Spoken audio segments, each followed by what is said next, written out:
ராம்குமார், தற்போது தொடர் மழை காரணமாக பெரம்பூர் வடிவேலு குடியிருப்பு பகுதியில் மழைநீர் தேங்கி பொதுமக்கள் கடும் அவதிக்குள்ளாகி இருக்கிறார்கள். தற்போதைய நிலவரம் என்ன? அதிகாரிகள் தரப்பில் ஏதாவது நடவடிக்கை எடுக்கப்பட்டிருக்கா?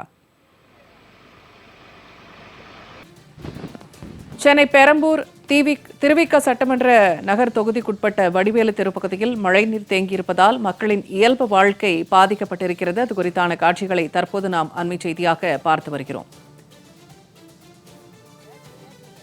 திருவிக நகர் சட்டமன்ற தொகுதிக்குட்பட்ட வடிவேலு தெருப்பகுதியில் மழைநீர் தேங்கியிருப்பதால் பொதுமக்களின் இயல்பு வாழ்க்கை பாதிக்கப்பட்டிருக்கிறது. அத்தியாவசிய பொருட்களை வாங்கக்கூட வெளியே செல்ல இயலாத ஒரு சூழல் அங்கு நிலவுவதாக அண்மை தகவல் வெளியாகியிருக்கிறது. அது குறித்தான காட்சிகளை தற்போது நாம் பார்த்து வருகிறோம். தொடர் மழை காரணமாக பெரம்பூர் வடிவேலு நகர் பகுதியில் மழைநீர் தேங்கியிருக்கிறது. மழைநீர் வடிகால்வாயை தூர்வாராமல் தரமற்ற முறையில் அமைக்கப்பட்டதால் மழைநீர் தேங்கி நிற்பதாக பகுதிவாசிகள் குற்றச்சாட்டை முன்வைத்திருக்கிறார்கள். இது தொடர்பாக பெரம்பூர் பகுதியிலிருந்து நம் சிறப்பு செய்தியாளர் ராம்குமார் தரும் தகவல்களை கேட்கலாம். ராம்குமார், தற்போதைய நிலவரம் என்ன? அப்பகுதிவாசிகள் என்ன சொல்றாங்க? தற்போதைய நிலவரம் என்ன?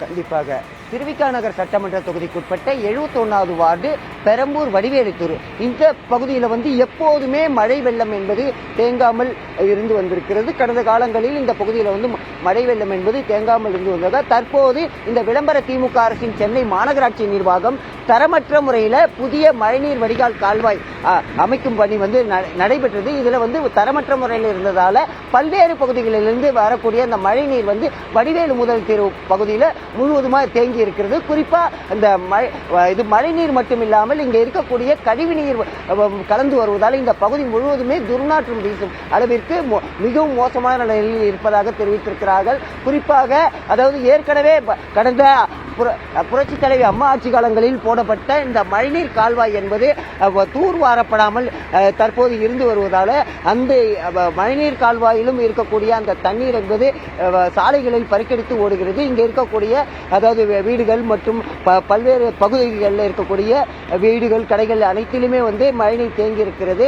இந்த பகுதியில் ஏற்கனவே இப்பகுதி மக்கள் மழைநீர் கால்வாய் தரமற்ற முறையில் போடுவதால பாதிப்பு ஏற்படுத்துவதாக தெரிவிச்சிருக்காங்க. இந்த பகுதி மக்கள் நம்மிடையே இருக்காங்க, அவங்ககிட்ட கேட்போம். சார் வணக்கம் சார், இந்த பகுதியில் ஏற்கனவே மழைநீர் தேங்காமல் இருந்தது, தற்போது தேங்கி இருக்குது, என்ன காரணம் சார்? இங்க தேங்கிங்கன்னா இந்த ரோடு சரி வர போடல. இந்த ஆட்சியில தான் இந்த கவுன்சிலர் வந்த பிறகுதான் இந்த ரோடு போட ஆரம்பிச்சாங்க. நாங்க ஒர்க் ஆர்டர் கேட்கும் போது ஒர்க் ஆர்டர் காட்ட மாட்டேன்றாங்க. திருட்டுத்தனமா நைட்ல போட்டுருவாங்க, போட்டுட்டு அவசரமா ஓடுறாங்க. இங்க பாருங்க, இந்த ரோடு இந்த ஸ்லோப் இருக்குது, இங்க மேடு இருக்குது. இந்த தண்ணி கிராஸ் பண்ணி போனோமா போகக்கூடாதா? குறுக்குல இந்த நெல்லையில் ரோடு இருக்கிறதுனால தண்ணி தாண்டி போக மாட்டேங்குது. இவங்க அந்த டிராக்டரை வச்சு தற்காலிகமான தீர்வு தான் காண்றாங்களே தவிர நிரந்தர தீர்வு இல்லை. அதே நேரத்தில் இந்த மழை காலத்துல இந்த மழைநீர் வடிகால் செஞ்சேறக்கூடாது. அதே நேரத்தில் லெவலும் இல்லை. தண்ணியோட வாட்டம் இது வரைக்கும் நிறுத்திட்டாங்க. ரைட்ல ஃபுல்லா சில்ட் வச்சிருக்குது. அதை கிளியர் பண்ணாம, அதாவது ஸ்டார்டிங் பாயிண்ட்ல இருந்து ஸ்டார்ட் பண்ணாம லாஸ்ட்ல இருந்து ஸ்டார்ட் பண்ணின்னு இப்படி போயிட்டு இருக்காங்க. ரிவர்ஸ்ல ஒர்க் பண்ணிட்டு இருக்காங்க. இந்த தண்ணியை இப்ப ஹெவி ரெயின் இருக்கிறதுனால 2 டிராக்டர் வச்சிருக்காங்க. ஹெவி ரெயின் இல்லைன்னா இந்த டிராக்டர்லாம் வராது. அந்த ஒரு நடுவுல பெய்யற மழை அந்த தண்ணி இங்க தேங்கிட்டே தான் இருக்கும். தண்ணி டிராவல் ஆகிறதுக்கு வசதி இல்லை. இந்த ரோடு மேடு இருக்கிறதுனால இதை நாங்க உடச்சி கொடுக்க சொல்லி கேட்கறோம். இதே நேரத்தில் ரோடும் போட்டு கொடுக்க சொல்றோம். இந்த கவுன்சிலர், இந்த வார்டு 71 வார்டோட கவுன்சிலர் திருமதி புனிதவதி எத்ராஜ் அவங்க என்ன சொல்றாங்க, ரோடெல்லாம் இப்ப நாங்க போட முடியாது. அரசாங்க நிலம், புறம்போக்கு நிலம் இருந்ததுன்னா அதுல நான் ஏதாவது என் பேர் சொல்ற மாதிரி, என் பேர் இருக்கிற கல்வெட்டு வைக்கிற மாதிரி, சமூக நல கூடமோ ஏதோ ஒரு அரசு சார்ந்த ஒரு கட்டிடம் கட்டுவேன். நான் இந்த ரோடு எல்லாம் என்னோட ஃபண்ட்ஸை நான் செலவழிக்க விரும்பல அப்படின்ட்டு எங்களை புறக்கணிக்கிறாங்க. எத்தனையோ முறை புகாரும் கொடுத்துருக்கோம். அந்த புகார் மேல எந்த ஆக்ஷன் இல்லை. இது இன்னைக்கு நேற்று இல்ல, காலங்காலமா இருந்தது. போன ஆட்சியில நல்லா இருந்தது. இந்த ஆட்சியில இப்ப பாருங்க, ரோடு பாருங்க, இங்க தண்ணி இருக்குது. இந்த முனையில பார்த்தாலும் தண்ணி தேங்குது. அதே நேரத்தில் அந்த முனையில பார்த்தா 44 வார்டு வரும். ஜோனே 4. அந்த தண்ணியை உடச்சி விடுறாங்க. அந்த காவா தண்ணி எல்லாம் இங்க வருது. இங்க வர்றதுனால முழுதுமா தேங்குது தண்ணி.